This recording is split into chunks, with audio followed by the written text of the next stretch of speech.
Sí, tener hijos entre primos, tíos o hermanos no solo aumenta la probabilidad de que te salgan hijos más enfermos o deformes y con un tremendo trauma de por vida, vaya, sino que provoca aún más problemas, tantos que hasta podríamos decir que la endogamia y el incesto han sido los precursores de la caída de grandes imperios y dinastías en la historia de la humanidad, afectando desde el Imperio Español hasta el Japón imperial e incluso a la famosa faraona Cleopatra y al imperio sucesor del extenso Imperio Mongol. Así que te traigo cómo la endogamia acabó con 4 reinados históricos y más uno de regalo, ¿vale? Por guapos. 1. Imperio egipcio.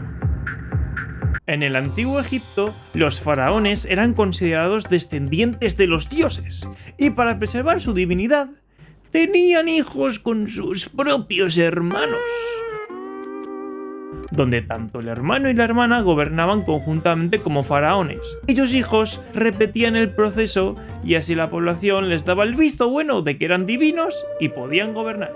Y pues con los siglos de incesto salieron herederos enfermos y deformes que morían muy jóvenes, como el caso de Tutankamón, que el pobre no podía caminar casi y no llegó ni a los 20 años de vida.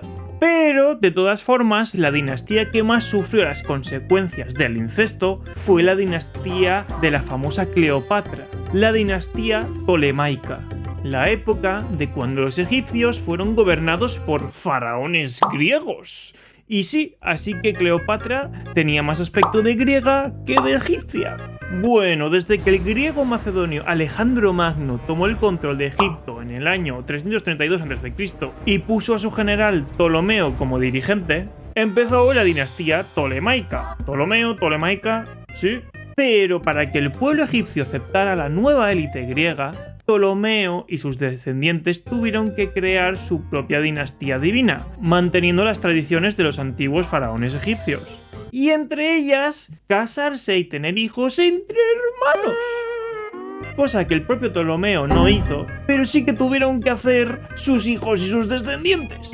Pero con una diferencia importante con los faraones antiguos. Al ser criados con la cultura griega y gobernando una población con cultura egipcia, tenían dilemas constantes. Ya que en Grecia se veía mal casarte con tu hermana, las mujeres no tenían poder político y en Egipto la faraona lo tenía, el trono se transmitía por la línea masculina y los casamientos eran para establecer alianzas políticas, no para buscar la pureza divina que creían los egipcios. Así que los Ptolomeos acababan mezclando ambas culturas y los hermanos se casaban entre ellos por ritual para contentar al pueblo, pero luego tenían múltiples esposas, amantes y concubinas. ¿Resultado? Muchos herederos al trono posibles y nadie sabía quién era el sucesor legítimo al trono. Así que si por derecho no conseguían el trono, lo harían con la fuerza o quitándose a la competencia al resto de sus hermanos. Y así pasaron siglos donde hermanos y hermanas se casaban, traicionaban y aseconaban para obtener el poder. Además, muchos de los hijos fruto del incesto nacían débiles y no duraban mucho, como les pasó a los antiguos faraones, lo que complicaba aún más el asunto. Y con el tiempo, como solo se casaban oficialmente con miembros de su propia familia, la cual no paraba de tener divisiones internas, ya no tenían matrimonios con dinastías extranjeras, con lo que perdieron poco a poco aliados internacionales y debilitaban la situación diplomática de Egipto, ya que cada vez que un faraón moría, empezaba una lucha interna entre la familia real para obtener el poder. Tanto se debilitó Egipto que cuando nació Cleopatra VII, la famosa, ya dependía económicamente de otro reino extranjero, el cual se iba a convertir en una gran potencia de la época, el Imperio Romano. Y Cleopatra, a pesar de mantener la tradición de tener que casarse con su hermano de 10 años, el cual le acabó expulsando de Egipto por influencia de sus consejeros, entendió que su dinastía estaba al borde del colapso y buscó una forma de fortalecer el imperio y recuperar su trono en Egipto. Aliarse con Julio César y acabar con el reinado de su hermano, de 10 años. Cosa que consiguió y acabó teniendo un hijo con César y un Egipto independiente bajo la protección de Roma, una jugada muy buena por parte de Cleopatra. Pero años después, César acaba siendo aseconado. Y Cleopatra, en resumen, se liga a su mano derecha, el general Marco Antonio, con el que también acaba teniendo hijos y preservando la independencia de Egipto. Muy bien, Cleopatra, pero Tristemente, Octavio, el contrincante de Marco Antonio por el poder del Imperio Romano, comenzó una campaña de difamación, donde convenció a muchos romanos de que Marco Antonio era un traidor que había sido encantado por la bruja de Cleopatra, que venía de un linaje de incesto. ¡Oh, vaya! Y pues acabaron a puños en la batalla de Actium en la costa griega, donde Cleopatra y Marco Antonio perdieron y pues se autodesvivieron a los Romeo y Julieta, y provocando la caída del Imperio egipcio en las manos de la Roma de Octavio, convirtiéndola en una provincia más de Roma, y cayendo con Cleopatra y sus hijos los casi 3 siglos de reinado de la dinastía de los Ptolomeos. 2. Japón imperial. Durante siglos, Japón fue gobernado por una familia imperial que afirmaba descender de la diosa solar Amaterasu. ¿De qué me suena? Esto hacía al emperador una figura sagrada que tenía el poder más por ser de un linaje divino que por tener poder militar o económico. ¿Y sabéis cómo se preservaba esa divinidad? Pues casándose entre miembros de la misma familia imperial y la alta nobleza, heredando así esa divinidad y las funciones del emperador, formando una élite endogámica. No tan loco como el incesto de Egipto, pero endogamio al fin y al cabo. Aunque realmente el emperador no gobernaba Japón, lo hacía más las familias de la élite en las sombras.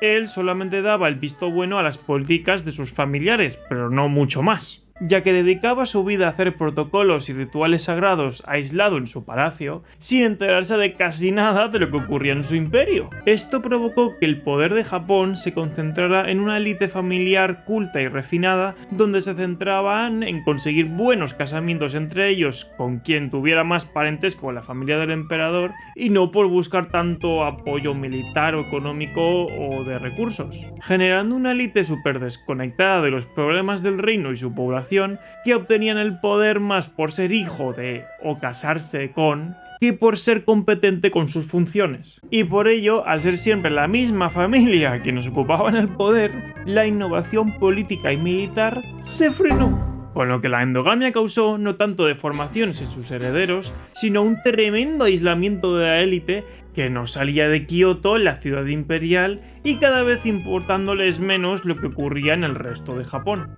Y con el tiempo, en las provincias con ese vacío de poder, los nobles locales y terratenientes comenzaron a crear sus propias milicias privadas para establecer el control de las provincias, con sus soldados leales a su señor feudal, lo que acabó convirtiéndose en los samuráis, que conseguían preservar y aumentar su poder no por herencia divina, sino por las espadas y guerreros leales a su señor.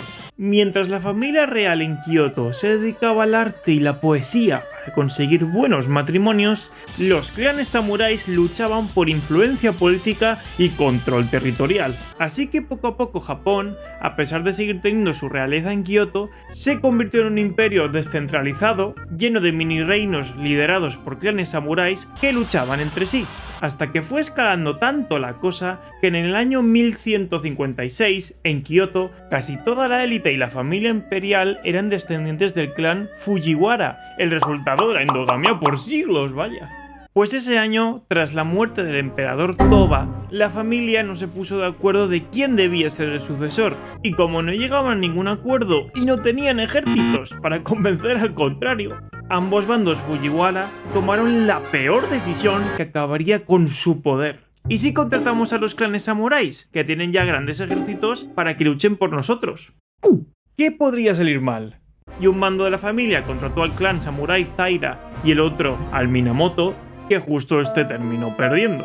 Y no creáis que los samuráis Taira dijeron al finalizar: bueno, gracias por hacer negocios contigo, me vuelvo a mi provincia. No. Al darse cuenta que la familia Fujiwara no tenía casi poder militar, decidieron quedarse en Kioto. Y 3 años después, otro conflicto familiar entre los Fujiwara, que volvieron a contratar a ambos clanes samuráis. ¡Ay, ay, ay! Volvieron a ganar los Taira, acabando casi completamente con los Minamoto, pero ya consolidando bien su poder en Kioto y en Japón en general. Y aunque el emperador y su familia Fujiwara seguían en el trono, perdieron toda capacidad de gobierno al no poder contrarrestar a los Taira, que se quedaron con todo el poder como una nueva familia aristocrática que movía los hilos de la élite. Pero 20 años más tarde, llegó la revancha del clan samurái Minamoto, vengándose y acabando con todos los Taira y su poder. Y en vez de restaurar el poder de la familia Fujiwara, fueron más allá que los Taira y crearon oficialmente el primer shogunato en el año 1192 y el comienzo de un nuevo periodo histórico en todo Japón. Y es que los Minamoto trasladaron la capital a Kamakura, donde gobernarían al imperio con su influencia militar, mientras dejarían a la familia Fujiwara en Kioto como poder religioso y simbólico, pero perdiendo todo poder que pudieron tener en el pasado sobre Japón, pasando de ser los gobernantes supremos a simplemente decoración. 3. El Imperio Mogol. Ojo, Imperio Mogol, no mongol.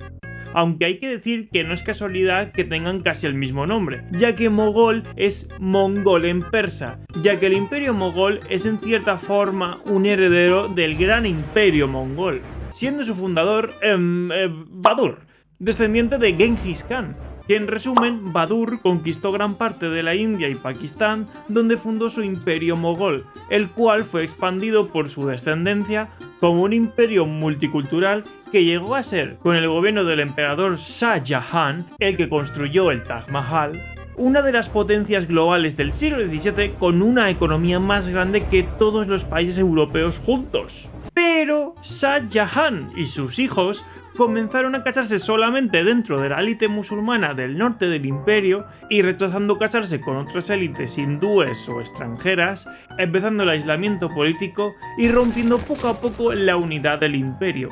Y encima, Shah Jahan tuvo 4 hijos que reclamaron el trono. Uno de ellos acabó con sus otros 3 hermanos y encarceló a su padre para así proclamarse emperador.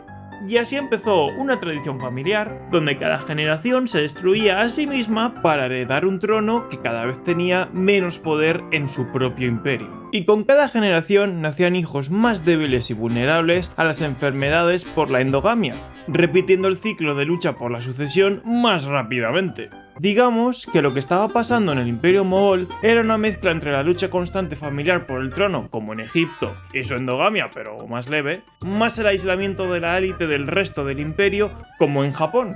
Pero con el extra de que tenían muchos hijos con diferentes esposas, lo que complicaba aún más la sucesión del trono. Y con los años y años se debilitó tanto el Imperio Mogol que cuando los británicos empezaron la colonización de la India, llegaron a un supuesto imperio mogol, pero fragmentado en diferentes reinos, donde el emperador mogol ya no controlaba nada, ni siquiera lo que pasaba en su propia capital, Delhi, quedándose como simple decoración, como le pasó a los emperadores japoneses. 4. Imperio Español. La dinastía más endogámica que ha existido en Europa seguramente sea la familia Habsburgo, que consiguieron controlar gran parte de Europa. ¿Cómo? Pues casándose continuamente entre ellos mismos, cosa que les fue muy bien, pero condenando la genética familiar con cada generación que pasaba. Hasta que cuando la hija de los reyes católicos de España, Juana la Loca, se casó con Felipe el Hermoso de la dinastía Habsburgo, que por cierto eran primos segundos, tuvieron a Carlos I de España, que no solo heredó un vasto imperio, sino que también heredó la maldición de los Habsburgo. Y es que Carlos I presentó un coeficiente de endogamia de 0.12, el equivalente a tener un hijo entre primos hermanos. Y aunque no mostró deformaciones graves, sufrió ataques de gota y epilepsia de joven y desarrolló el característico mentón Habsburgo, donde la parte inferior de la mandíbula se agranda.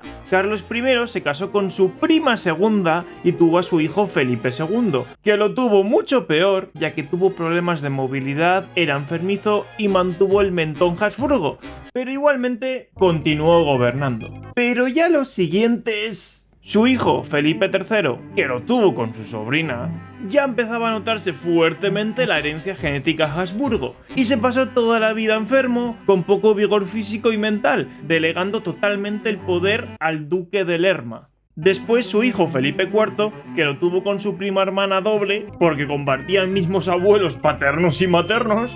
Aunque era más inteligente, también sufrió enfermedades y tampoco pudo ser capaz de asumir el gobierno del imperio, y lo delegó también. Y además era semi-infértil, porque todos los hijos que tuvo no sobrevivieron demasiado, siendo su heredero Carlos II, que fue el que más pudo aguantar. Que por cierto lo tuvo con su sobrina. Vaya, no aprendemos. Siendo este el pico de la endogamia de la casa Habsburgo española, porque Carlos II ya no aguantaba la carga genética de tanta endogamia, siendo su nivel de consanguinidad equivalente al de ser un hijo resultado de padres hermanos. Nació con discapacidad intelectual, con el mentón Habsburgo tan grande que le dificultaba hasta comer. No dejaba de babear constantemente. No habló hasta los 4 años y no aprendió a andar hasta los 8. Por algo lo llamaban Carlos II el hechizado. Y obviamente no pudo gobernar, pero tampoco dejó descendencia al ser prácticamente infértil. Lo que acabó con la dinastía de los Habsburgo española en 1700, dejando el trono más poderoso de la época libre y desencadenando uno de los mayores conflictos en Europa por la disputa de su sucesión. 5. Mención honorífica. Aunque la endogamia no fue un factor de peso para la caída de este imperio, se podría decir que fue indirectamente la guinda del pastel que lo derrumbó. Como ya sabéis, las dinastías europeas se casaron y tuvieron descendencias entre sí por siglos y siglos, y pues las deformaciones y enfermedades genéticas se transmitían entre ellos más fácilmente gracias a su cercana consanguinidad por la endogamia. Y una de esas enfermedades fue la hemofilia, que causa la no correcta coagulación de la sangre cuando te haces heridas tanto externas como internas. Una enfermedad de la cual era portadora la reina Victoria de Reino Unido, que la transmitió a sus descendientes hasta llegar a manifestarse la enfermedad en el único hijo varón del zar Nicolás II de Rusia, que se casó y tuvo hijos con la nieta de la reina Victoria, Alejandra. Y es que el único hijo varón que tuvieron, Alexei Romanov, presentó una hemofilia heredada que encima era severa, porque le causaba hemorragias internas potencialmente mortales que le impedían al joven príncipe poder correr o montar a caballo, pasando constantemente semanas en la cama con dolores y una alta fiebre. Algo que preocupaba mucho, ya que la salud del heredero equivalía a la estabilidad del imperio ruso, y los médicos de la época desconocían el tratamiento de la enfermedad y no podían hacer gran cosa. Así que con la desesperación, su madre Alejandra, la mujer del zar, contactó con un monje siberiano místico con supuestos poderes curativos llamado Rasputín. Dios, qué mal rollo da este tío. Que no se sabe muy bien cómo lo hizo, pero consiguió mejorar relativamente la salud de Alexei, lo que también le llevó a acercarse mucho más a la familia real e influir en sus decisiones políticas. Cosa que creó rumores y escándalos de que Rasputín controlaba al zar, de que tenía una relación amorosa con la zarina Alejandra y que el destino del imperio ruso dependía de un curandero analfabeto, lo que fue la gota que colmó el vaso para un pueblo ya cansado del hambre, la corrupción, la pobreza y el segundo conflicto mundial más grande hasta la fecha al que fueron arrastrados, lo que desencadenó en la Revolución Rusa que crearía posteriormente la Unión Soviética, y cayendo así el reinado de 3 siglos de la dinastía Romanov del zar Nicolás II, abdicando en 1917 y siendo en 1918 él y toda su familia aseconada. ¿O no? Sabiendo todo esto, no tengáis hijos con vuestros primos, que aparte de raro, es más probable que os salgan hijos con movidiñas y seguramente con traumitas. Como tampoco sigáis los pasos de este señor, el cual fue un dictador tan extremo que escandalizó hasta los altos mandos del pintor austriaco con bigote chistoso por las terribles atrocidades que causó a su población. Tremenda movida. Bueno, lo prometido es deuda. Como sabéis, escondo mensajes secretos en todos mis vídeos, pero como W Guayana se ha hecho tan loquísimo, toca enseñaros todos los secretos de mis vídeos hasta la fecha. Pero tenéis que resolver este enigma para encontrarlos. Me he flipado mucho, la verdad. Gracias Anderuy1 y Ciro Sperati por ser mega donadores. Don Canitro se la aspira.